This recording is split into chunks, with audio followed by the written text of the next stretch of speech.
So the running joke in Yeah. my family is I've literally been killed on like every TV show out there. And I'm like, I don't care if Oh, I'm dead or man. alive. It all pays the same. What do I care?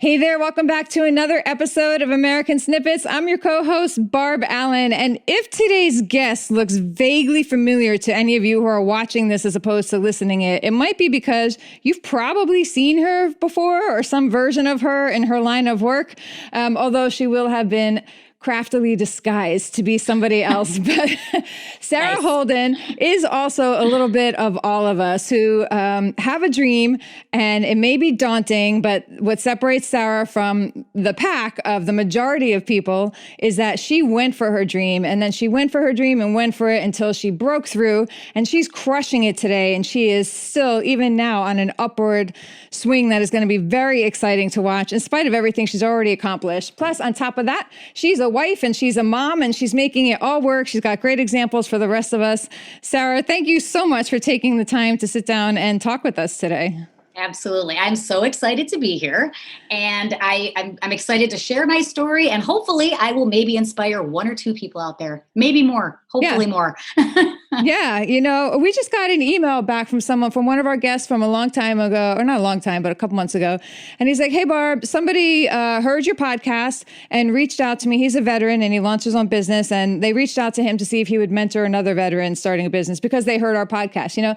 That's just what came in like 10 minutes ago. So those emails come in and we love it. It just makes it all worth it. Well, and that's the power of social media. Yeah. Like I want to kind of touch on that because this is how we are talking today. And it's just kind of where our world is. And I felt like a lot of times I would put that off. Like, I don't want to do that. It's too much time. Social media, all you're doing is posting about you. And it's just so, I don't want to talk about myself anymore and post more pictures and selfies.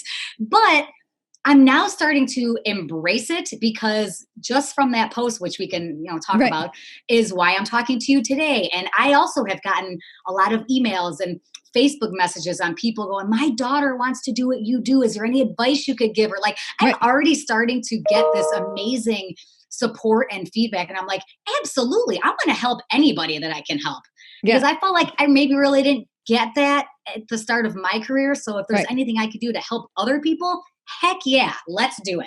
That is great. That's part of why we're doing this too, because the people that we talk to, I'm like, if I'd got to connect with people like you, years ago, it would have saved me a lot of heartache along the way. Learning the lessons along the way. So back to what you do and your social media posts, by the way, it's not just selfies, right? I've seen them. You're doing crazy stuff and often in amazing places too, on top of that. So let's talk about what it is you do and what those posts, your professional posts will be, or even your non-professional posts, goofing around with your kids, Right. Yeah. I'm very bad at selfies anyway. So I was kind of kidding. I really don't post selfies, but I know.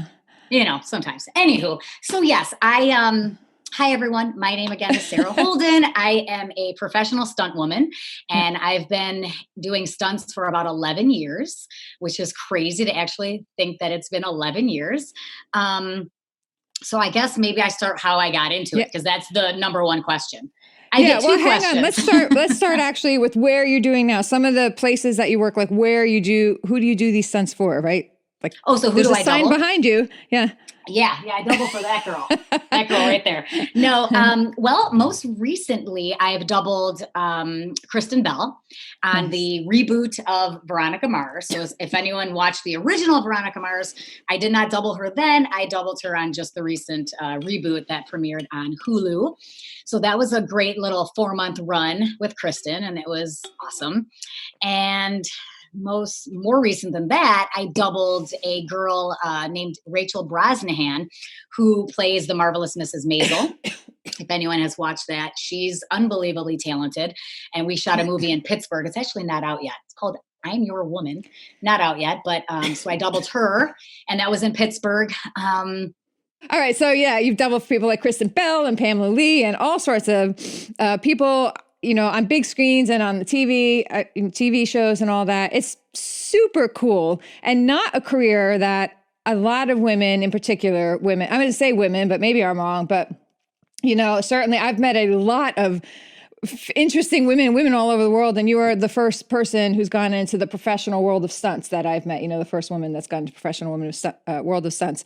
So I am very interested and curious to know, like, growing up, were you a daredevil girl? Were you like that tomboy? Were you just out there crushing it and going for it? Or did that come later in life?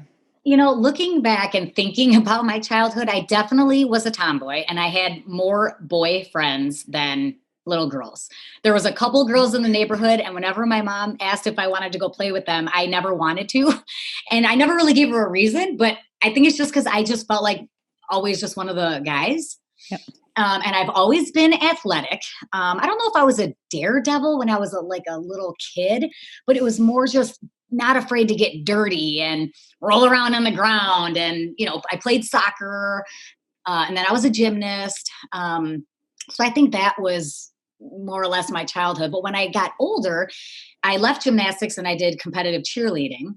And that's a sport. Like when people say, "Oh, you're a cheerleader," it makes me so mad. I'm like, do you have any idea? Like the sport of cheerleading, it's brutal.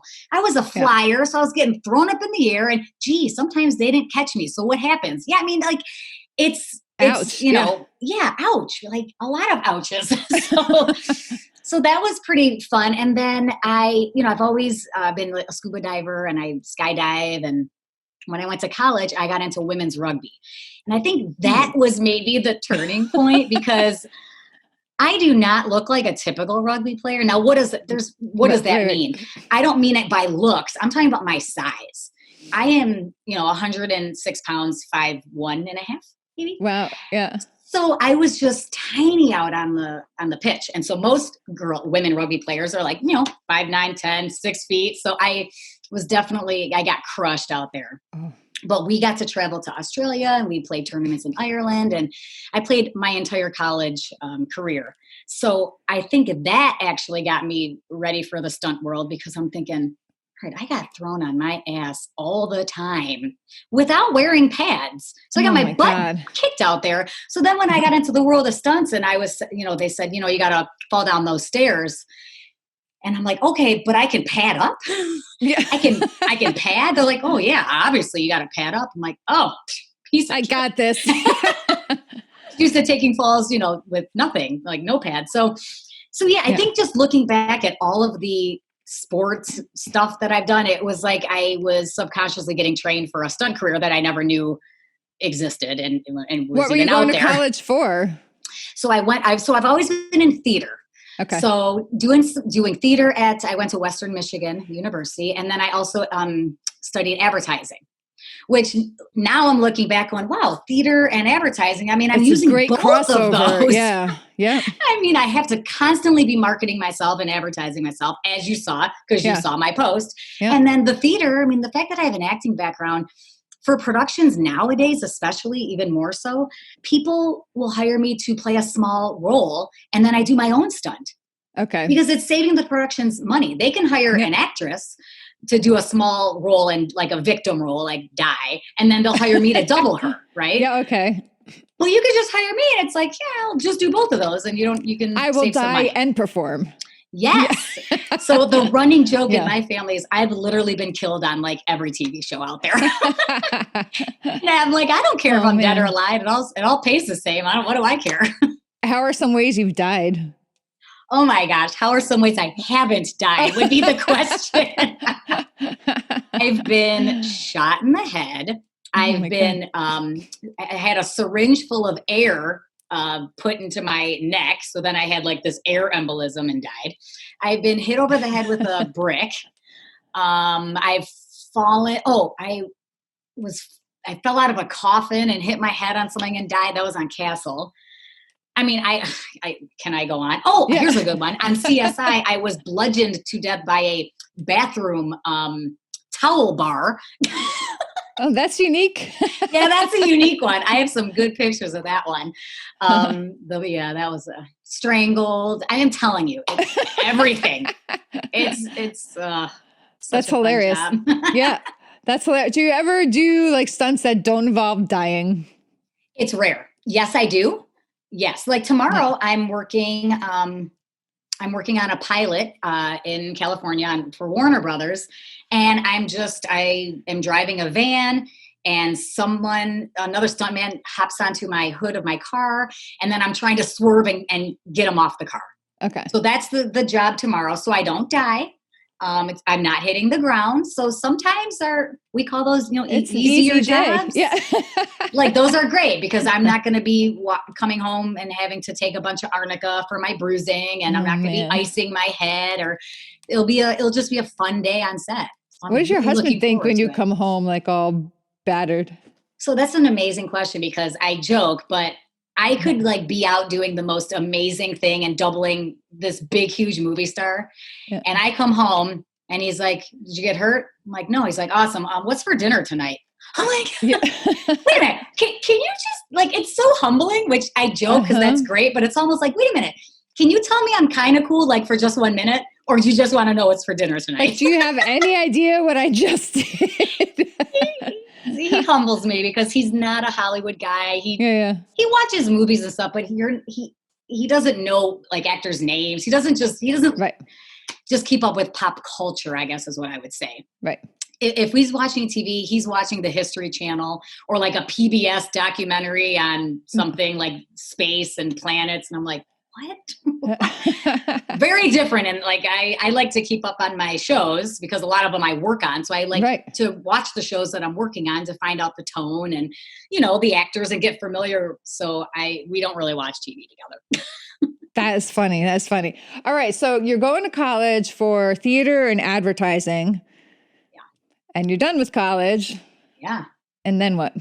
I survived college at Western. Yeah. Which if anyone knows Western Michigan, it's tough to survive it. So I said, okay, what do I want to do? Well, I ended up getting a desk job in advertising and I lasted 8 months. Oh, I was going to say 12 minutes. Yeah.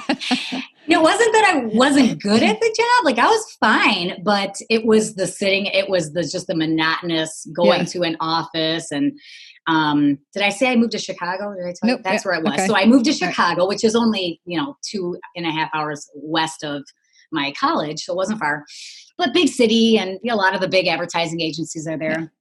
And made a lot of great friends. But after 8 months, I'll never forget. I walked into my my boss's office and I shut the door and I sat down. I said, "You got a minute?" He's like, "Yeah." And he's like, "What's up?" And I'm like, "Well," he goes, "Yeah, you're quitting, right?"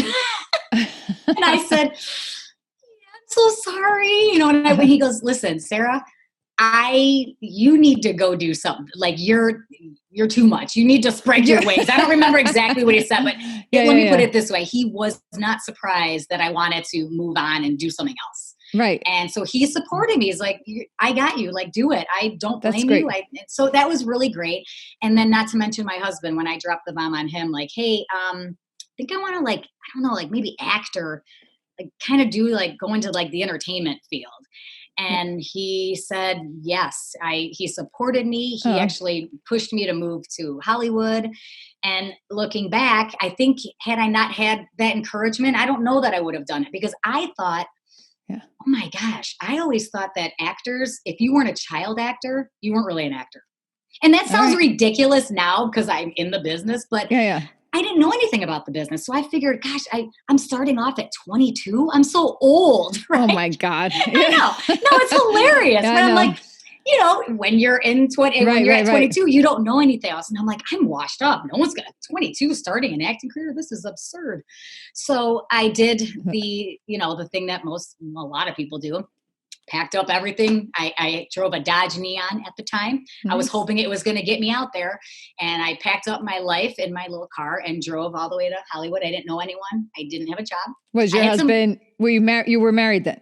No, I was not married. I was just dating my now husband. He was, we dated a long time before we got married.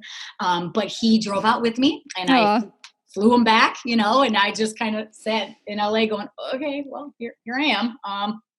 This is a big step.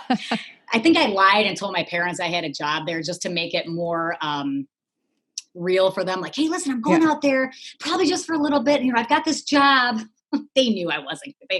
They know me. They're like, oh, geez, here we go. Just be careful. And I had some money saved up. I didn't go out there without any money. Like I did it the right way. Got a job as a hostess in Beverly Hills at a restaurant and started just networking and making friends and got in acting classes. I interned at a couple casting offices for free, just hustled. I mean, no one handed me anything. Like everything I worked my butt off for. And sometimes were really hard and I wanted to quit a lot, but I mean, I just didn't because I just really wanted to be a part of the entertainment business, whether it was, we haven't even gotten how I got into stunts, but this was just me wanting to do acting. Yeah. And after probably maybe a year in LA, I realized, wow, everybody out here that looks like me wants to be an actor. Right? Yeah. All these small blonde girls want to do the same exact thing. Like, what's another way into this business? What more can I do? And then I booked a little day player role, which is like a one-liner on a movie or a TV show. And it was a movie called Beer Fest. Do you ever remember that movie? That rings a bell. Maybe, yeah. It's a comedy. It's a silly comedy. I'm going to have to Google it. Yeah, and I played a beer wench. Well, don't look for me because I ended up on the cutting room floor. So my line got cut, right? And, but it was like an 18-hour day, which is typical for movies. And I was talking to this guy next to me. We were just having a nice conversation. Well, he ended up being the stunt coordinator. Oh, okay. And that's the guy that's the head of the stunt department who hires all the stunt performers. And so we're talking and, he told me what he did. And so I started asking him all the questions that people ask me now. Like, what do you mean? What stunts? Well, I happened to see the stunt being performed that day going, wow, I could do that, right? I can do that. That's what we all say. Well, I want to do that. Yeah. And so he kind of lit the light bulb as far as opening up the world of stunts to me that I never really knew existed. And I started training at this facility in Los Angeles and stage combat. He has a high fall, ladder in his backyard, trampoline, trapeze. And I just started training and I was there at his house 3 days a week. How did you even find that place? Like, how did you even know, like, okay, I'm going to go find the stage combat training place in some guy's backyard? And I'm like, how did you? Okay. So I love that you asked that. So he told me this coordinator said, there's a guy named Bob Yerkes. And he was a circus performer, like in his early career and ended up being a stuntman and just very well known in our business. Just this wonderful man, but it's invite only. So you can't just show up there. Like, I don't know how you're going to get invited, but I'm just telling you that that's a place that you can start training and meeting other stunt people. So then the goal was, okay, well, how do I get invited? Yeah. What do I do? Right. And so I'm trying to remember, I think I Googled because there's stunt groups out there. Okay. And I knew that this Bob Yerkes belonged to Stuntman Association. So I Googled it and it must have been around Christmas because it showed up, the holiday party and it had a address in Los Angeles. And so I crashed the party. Okay. I just showed up. And again, looking back, that was ballsy because it's such a it was even smaller back then, even 10 years ago. Like the stunt community has gotten much bigger just 10 years ago. But looking back, I walked in there like I owned the place. I grabbed a beer. I was walking around meeting people. And who do I meet? Bob Yerkes. And I said, hey, so I heard you have a training facility in your backyard. He's like, who'd you hear that from? And I said, don't worry about it. But what do I need to do to come? Yeah. And he goes, you already did it. I'll see you on Saturday. Wow. And that was my invite. And I think I trained at his house, consistently, probably 2 years. Whoa. Yes, 2 years. And I was a sponge. I was just taking everyone's advice. And now I was just focused on getting stunt work. The acting kind of got brushed to the side a little bit. But again, they were all like, well, the fact that you have an acting background, that's great because, So that's how it all started. And then I just started putting my name out there. And one of the first jobs I booked was the Pamela Anderson job. And then the second one was on Monk. Remember that TV show Monk? Yeah, I do. With Tony Shalhoub. Yeah. And I was a stunt actor on that. And I got killed by a dog. There's another way I died.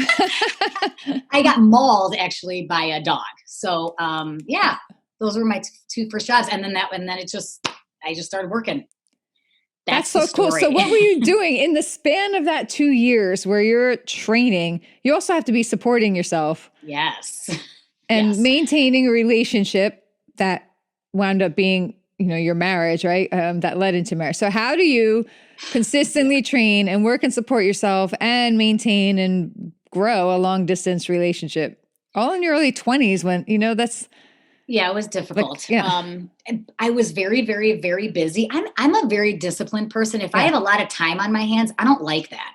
I have, yoga in the morning and then I've got to go work and then I'm going to go train. And I like having a full day. Yes. I just feel like by the end of the day, I'm like, I accomplished something. When I have a lot of times my husband's like, let's just chill today. I'm like, that sounds terrible. I don't want to lay around and chill all day. Like I feel like I get lethargic.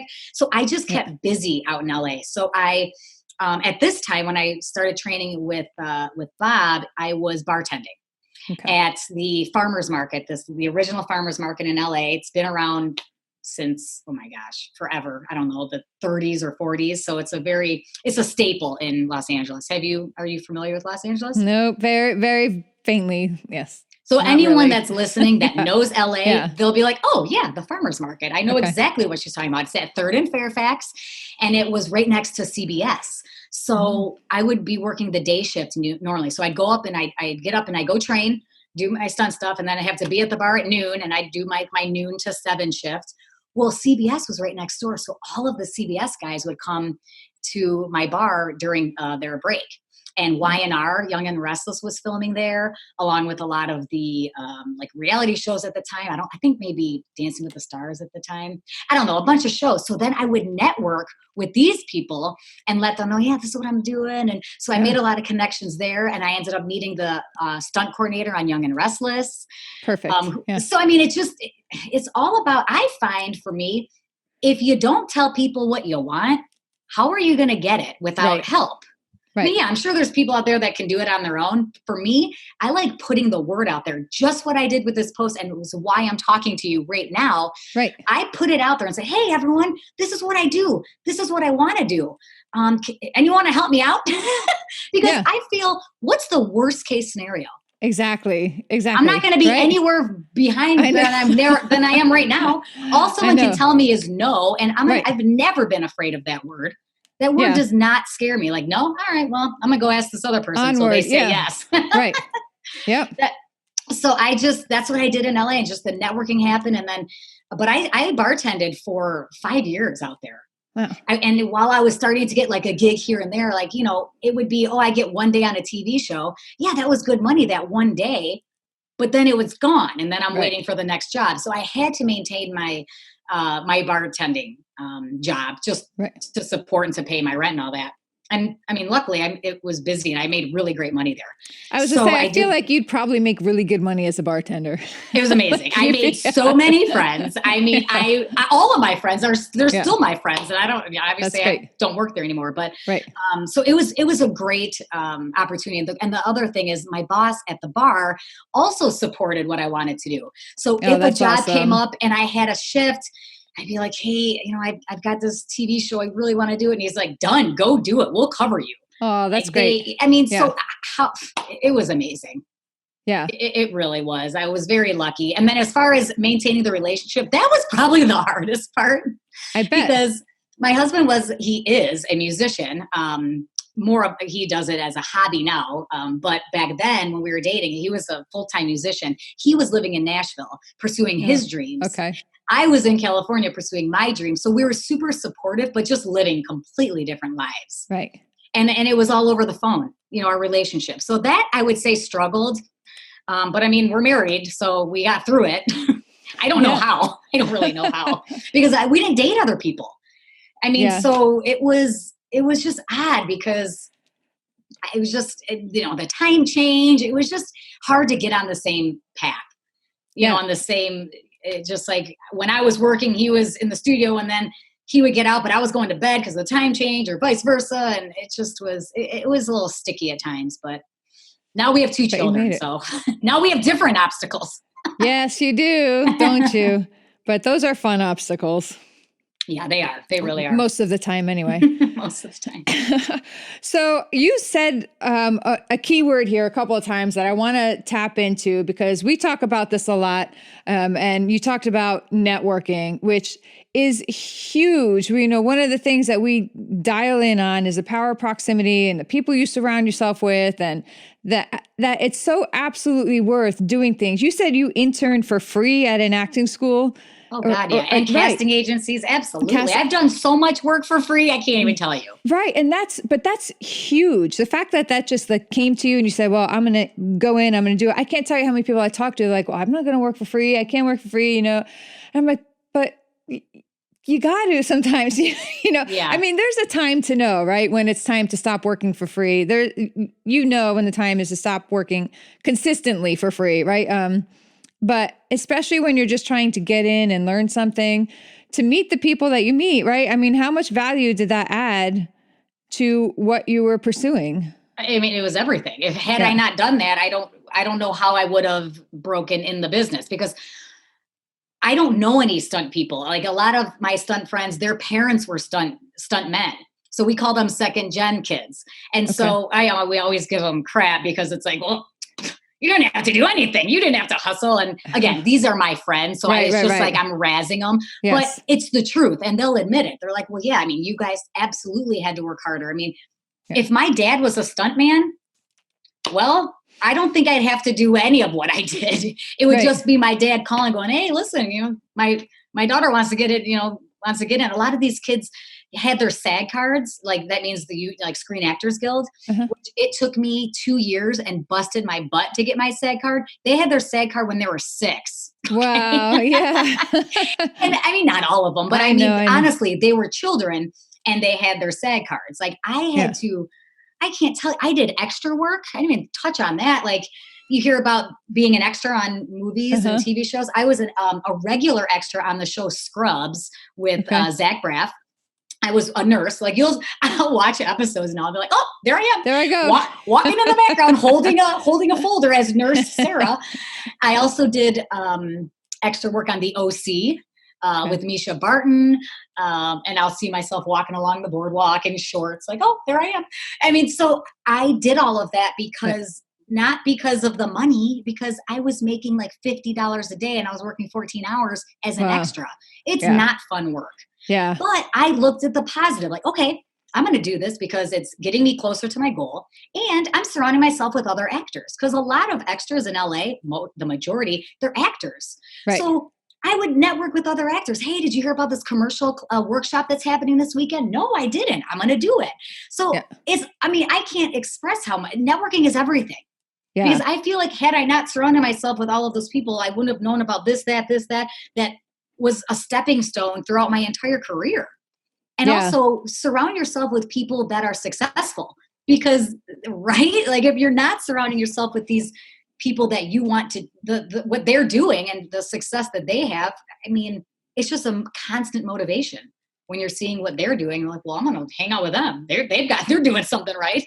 Yeah. And, it also starts to normalize people that when you're first trying to get into something that you're aspiring to and it can seem so far out of reach, it's easy to look at someone, like it's easy to look at Kristen Bell, for instance, and say, oh my gosh, you have to be some kind of super special human being. I'm not like that. She's just got something different. But then you start hanging out with her and you realize she's just a person, and it starts to normalize the person, and then it normalizes the goal, right? And so you start to begin to see it. Well, she's just a person. I'm talking with her. I'm joking with her. Like she's cool. She's got problems just like the rest of us, right? Yep. So it just starts to normalize something. And I think that's a big obstacle to people too, right? When it's just the mindset, just the belief like, oh, I could never be like that. Right. So, yep. And it's easy to say that, like, I can never do that. I can never do that. Because when I first moved to LA at 22, I remember telling maybe my mom, I mean, listen, I know I'm not going to be an actor, but if I could even just audition with other actors, to me, how that cool was would making that it. be? Yes. That right? was making it, which, I mean, that's ridiculous. Like, yes. It's not ridiculous, but it's just, it's more funny because when you audition and don't get the job, well, you're not making any money. But to me, just being in that environment and surrounding myself with people that I could maybe later see on a TV show, to me, that was huge. Right. And, and it's just funny, like when you think about the beginning. But yeah, I mean, for people out there, they're like, oh God, I don't know how to start. I always I'm a list person. I like to write things down on a piece of paper. I guess it's like what people call like vision boards. I guess I don't do that per se, but my vision board is just writing literally a list. And until it's done, it's still there. So I can cross it off when it's done. And it's little things. It might be like, okay, send an email to this person who is doing what I want to be doing, whatever it is, right? Just send an email, introduce myself. They may never write back, but guess what? You did something, right? And it's the littlest thing. How long does it take? 2 minutes, 3 minutes? Yeah. But I feel like it's then, all right, it's just that little motivator and that little piece of inspiration. Like, all right, I sent that out, but guess what? That person you sent the email to make it back to the next day and go, oh my gosh, you should talk to this person because they're great at helping startups with what you want to do. I'm making this all up, but you know what I'm saying? And it all just spirals from there. Yeah. It's just the little things. I mean, I think that people can get overwhelmed, like you said with the Kristen Bell thing. Like, yeah, I didn't go to LA going, all right, really want to just have Kristen Bell's career. No, because she also worked her butt off and she's extremely talented and amazing at what she does. And she's an awesome human being. But like you said, she also is a wife and a mom. She has struggles balancing. Like we talked about that on set. I mean, we actually have a lot in common. We're from the same town in Michigan. We both have children the same ages. We're both in this business, which is crazy Hollywood, and have the same struggles. Hers are a little different than mine because she's more, obviously she's famous and, everyone knows her, but it's still the same things, and the balancing with the kids and pickups and drop-offs and babysitters and making dinner, all those little things. Like she has the same stuff. Right. That's kind of cool, right? When you are able to drop that wall and that barrier, and then that just makes it so much more natural to go after, what you want.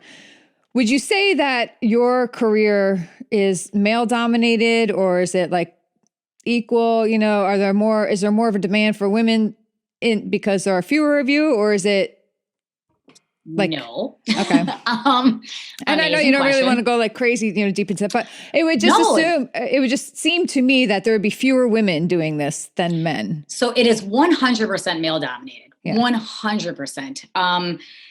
I would say when I got in the business just 11 years ago, there were probably half the amount of stunt women that there are today. Just because with tax incentives, like, back in the day, it was always, everyone filmed in LA for the majority and New York, right? But the majority was in LA. Well, now with all these tax incentives, filming is everywhere. Atlanta is busier than Hollywood right now. Okay. I can't tell you how many friends that I know personally have picked up their entire families and moved to Atlanta. I mean, there is more filming in Atlanta because of the tax breaks. So when Atlanta happened and blew up, well, people don't want to fly people in from LA. They want to use local people. So then this whole new group of stunt people formed. And so that now I feel like, and that's just Atlanta. I mean, there's New Mexico, people film in Vancouver a lot, Toronto. I mean, it's everywhere, Pittsburgh, Chicago. So it's just more spread out. So the market is more saturated. Okay. So I think that there's more women now, but it's still 100% male dominated. And that's kind of what the post that I put out there. Can we talk about that? Yeah. Okay. So the post is, for people who did not see it, basically I would like to have more opportunities with car crashes and flipping over cars. Why, you ask? I don't know. Because I'm crazy. No, I just, it's a hard thing to explain, but I grew up in the Motor City. My dad, worked at Chrysler for 40 years. I've just always grown up with cars. I'm not like a race car girl. Like I'm a good driver. I've done precision driving. I've done, like some commercials. Have you seen the Kia commercial with the hamsters?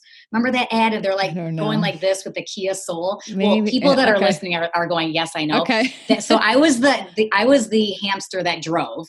So I got to find it now. Oh, you're totally going to find it. And you're going to be like, wow, that's Sara. She looks like a hamster. But that was a really great gig for me because it was all precision driving. And I was working with Russian arm, which is like a camera on a crane of a car. Like it's just a very specialized skill. And so that kind of was like, all right, well, I can do that. Then I started doing stunt driving courses.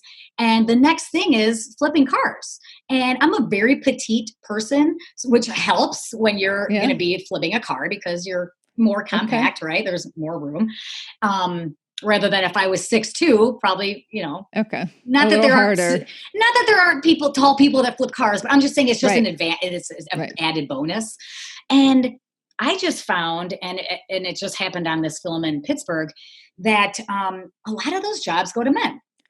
And I think it's because, there's like stunt coordinator and he talked to me about it. He was a friend. And I asked him, I said, why don't I get these opportunities? He goes, listen, it's not anything against you. It's not that we don't think you're capable of doing it, but it's giving you that first job because, movies are expensive. Every time the camera's rolling, it is dollars, right? And so let's say I don't hit my mark. I mess it up. I do something wrong because it's my first time. Maybe I get scared shitless and I freak out and I don't want to do it and I bail. Any of these things could happen. And then it's on the stunt coordinator's butt. The director's going, why'd you put her in the seat? Why didn't you put your best friend, Joe Schmo, who's done 30 of these, right? Yeah. And it's just kind of that, it's just more of that type of issue. I can't think of the word, but so I said, well, there's gotta be, I'm not going to sit around and wait for an opportunity that may never present itself in my whole career. And I'm like, you know what? If there's ever a time to be ballsy and just put it out there, it's now. With women and like women lifting women up and this whole empowerment, amazingness that's going on out there. I thought I'm doing this myself. I'm going to fund it. I've saved up money. I've been working. I'm flipping my own damn car. I love it. So I just got the chills because I'm so excited about it because I don't know what effect it's going to have on the community. I hope it's going to be positive. I can't imagine it not being because it's going to be completely safe. It's going to be professional just as it would on a professional set. And I've talked to a couple stunt friends of mine, men, and they are like, do it. 100% do it. Surround yourself with the right people, the ones that can set it up. I don't know how to do any of that. But the greatest thing about this project is I want to learn about the whole thing. So I'm not just that girl on set going, oh, okay, well, and then, get in the car. Like, I want to know how the car's prepped. So I'm actually about to buy my car next week, I think. Wow. We're writing a script around it, so I don't know exactly what car I want, but I have two in mind. And so once I buy the car, I'm going to take it to the shop and I'm going to watch the guy prep it and learn. How do you put a roll cage in? How do you install the fuel cell? Because they take out the tank of gas and they put a fuel cell in with just very minimal gas. So there's no, fires, explosions, and all stuff like that. Just make it as safe as possible. And I want to know how that's all set up. So if hopefully, after I do this, I might get more opportunities down the road. If not, I don't care, but hopefully I do. And then I will know how the car should be set up and make sure everything's safe. And I'm 100% confident, like this car is set up right because I know, because I learned. So I just feel like, obviously knowledge is power. We all know that. So that's what I'm doing with this gag personally, is just, I want to be involved in the whole process. So I'll kind of be a producer on this thing as well, which I've never done before. So it's very new to me, but I'm super excited. And I've gotten so much, the support is overwhelming. That's great. We talked about Instagram followers. I think we talked about that. We touched on it because I'm trying to get a company to maybe sponsor me for some of the gear. Right. Because there's a lot, 5-point harness, fire suit, fire gloves, shoes, the whole thing. And so I thought, well, maybe there'll be a company that want to sponsor me. Again, if not, I'm not anywhere else than I am right now. Right. All they can say is no. So someone asked me about my social media following, and I'm like, wow, that's a thing? Like that matters? Yes, it is. Oh my God, and yes, it matters. It does. Yes. So since I put that post out, I had like 1,000 followers, which I thought was a lot. And everyone's like, yeah, no, that's nothing. Yeah. so since this was a month ago, I'm just over 9,000 followers in a month. Just and that's organic reach. Yeah. 100% organic. I haven't paid for anything. This has just been like putting out my idea and my passion, and mostly moms. I got to say, all you moms out there that are supporting me, I love you because they get it.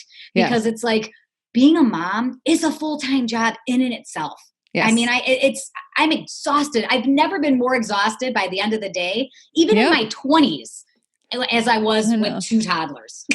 It's a lot. It is a lot. Oh my God. At the end of the day, I'm like, oh my God, I just want a glass of wine and I want to shut my brain off and like binge on some kind of Netflix show. Do you ever do that? It's rare, but I do it at nighttime. It's not happening during the day, but at nighttime when like, 'cause my husband goes to bed early, my kids are obviously in bed.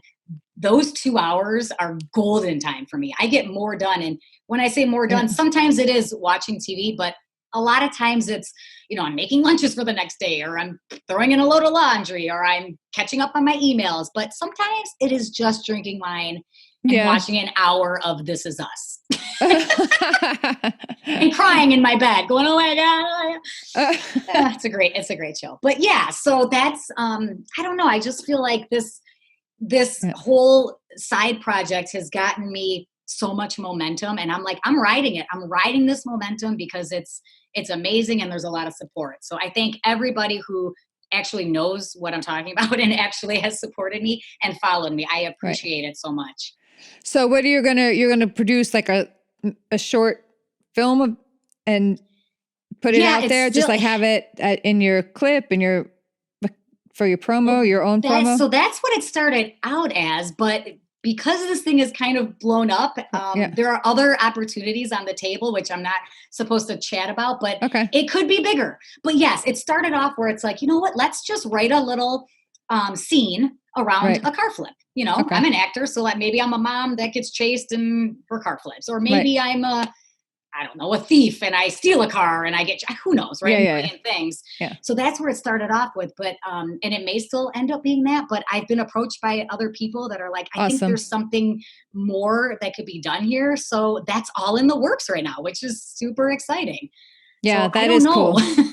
No, that's cool. Well, we'll be very curious to watch and follow and see and support. And I love, like I said, first, I loved what you're doing, but it's not only what you're doing, it's the energy you're bringing into it and the approachability that you have and the message that you're putting out there that, you can really do what you want to do. For me, this is our version of it, like I write and speak and do this podcast, which is hard stuff, right? And nobody wants to really do it or stick with it.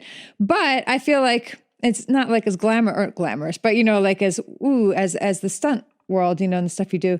But, it's all so hard. And for me, if I didn't have messages from people like you, when I was going through some times of my own and trying to deal with it, I think the more times we hear messages from people that you can do what you want to do, you can push, you do have to get in there, you do have to network, you do have to work for free, you do have to put the years in, and it's not an overnight thing. You've been doing this for 10, 11 years now, and now you're still funding or prepared to fund your own project because you want to get to the next level. Yeah, you're still hustling on top of being a mom, and it's evident that you love your kids. You see your Instagram stuff. It's adorable. I remember when I had 4 boys, right? And they were teeny tiny.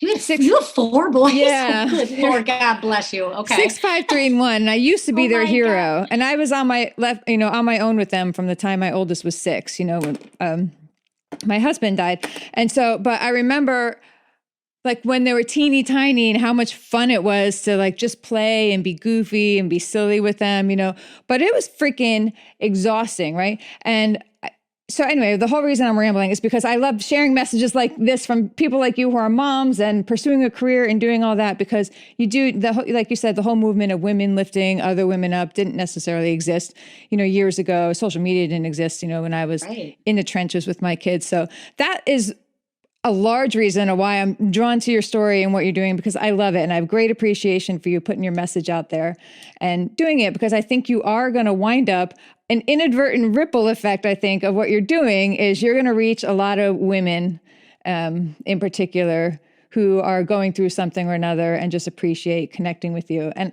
I feel it'll be curious to circle back and see where you are in like maybe 2 years or something. Cause I bet you're going to have a lot of moms, a lot of women following, and you're going to be like, I never even imagined, like, this isn't even what I meant to do, but it's going to be something. Yeah. It's going to be so cool. So I hope so. I'm and I calling like it right now. Yeah. Well, I thank you. Put it out there. Keep putting it out there. But I think the one thing I always tell people when they hear me, they're like, you're just so real. Yeah. Yes. Because why wouldn't I be? What's the point of not being? Yeah. And I fall on my butt and I make mistakes. I am by far not a perfect person because no one is, but I feel like I own all of my flaws, and it's like, yeah, I'm working on it.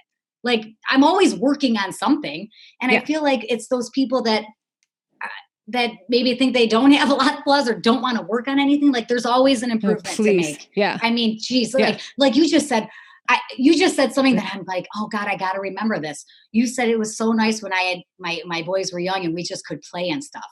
Yeah. Sometimes the playing, I tend to not sit and just play and be present. I feel like when I've got them occupied and they're doing a puzzle, I'm up doing the dishes. Or I'm like, oh, they're occupied. I'm going to go throw a load of laundry in.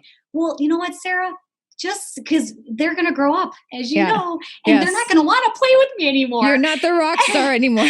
And so I need to constantly remind myself, like, Sarah, stop being so ADD.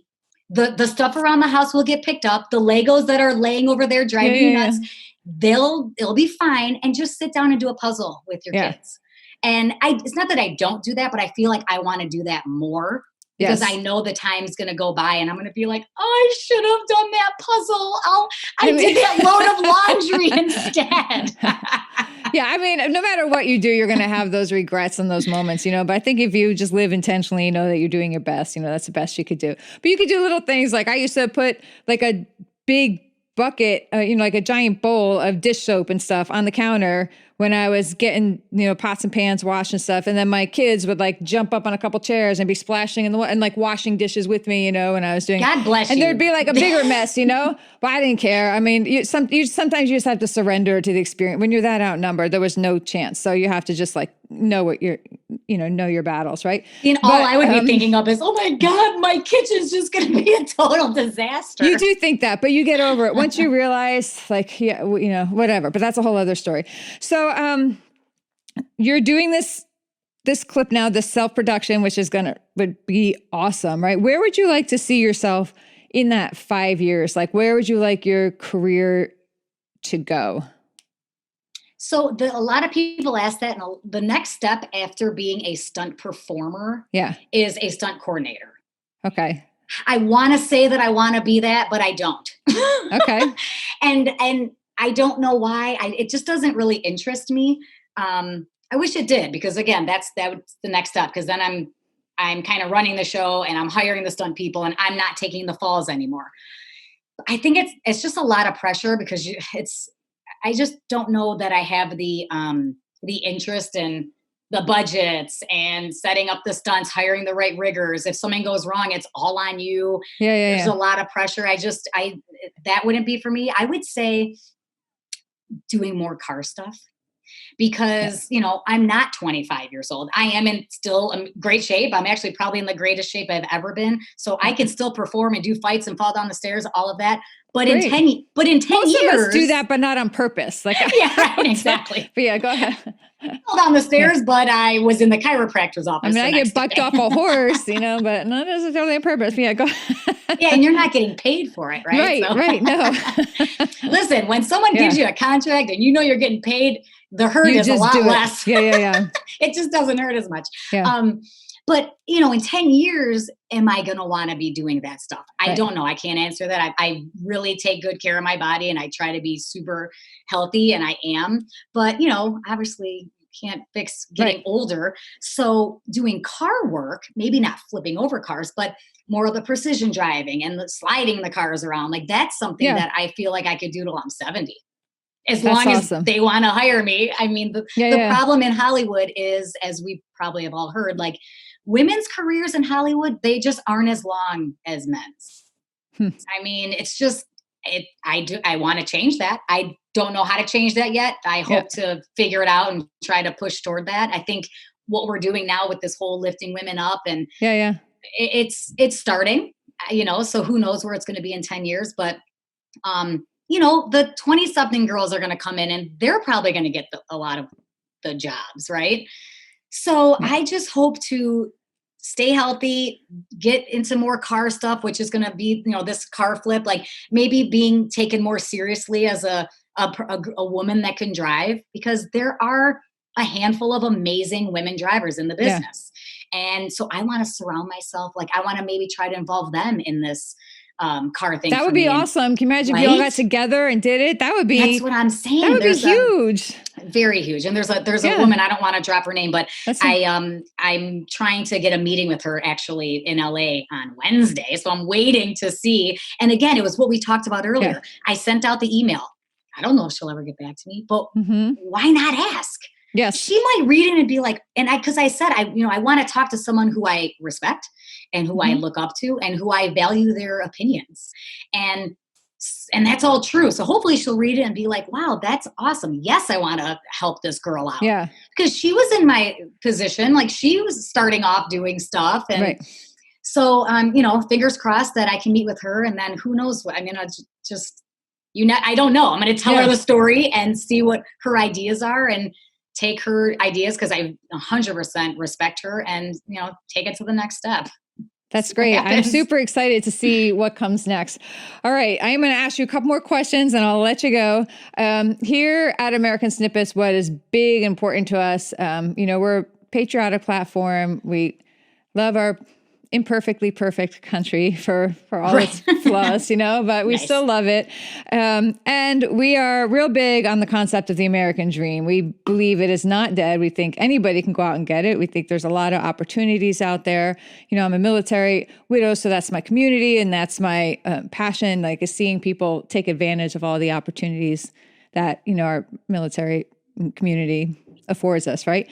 So, but we also know it's different for everybody. And that is where people get hung up, thinking the American dream is like a cookie cutter thing. And that's where they resist it. So one reason we love to feature all these different people is to show that everybody has their own version of the American dream, right? And it means something different to everyone. So we like to ask our guests, when you hear the phrase American dream, what does it mean to you? Wow, I've never been asked that question. I would say the American dream is where you want to be. Where are you most happy, and how are you going to get it? Because I feel like in this country, there are a lot of opportunities. You don't always have to create your own opportunity. I am in this situation, but I would say, again, I feel like I kind of already said this, but surround yourself with people that are successful in the field that you want to do and be in, and volunteer your time. The American dream to me is being happy in what you're doing and waking up every day and being excited to go to work or be excited to do what you want to do. Because I'm working tomorrow, I am stoked. I love when I get a work call. That's really cool to have. I feel bad for the people that are like, I'm going to go to work tomorrow. If that's you, maybe switch it up. I know it's scary. It's not, and it's hard. Absolutely. It's not an easy thing to do, but everyone deserves happiness in what they're doing with their lives, because we only have one life. So just be happy with it. And I think the American dream, you can do it, because there are opportunities and resources out there to make it happen. Love it. Sara.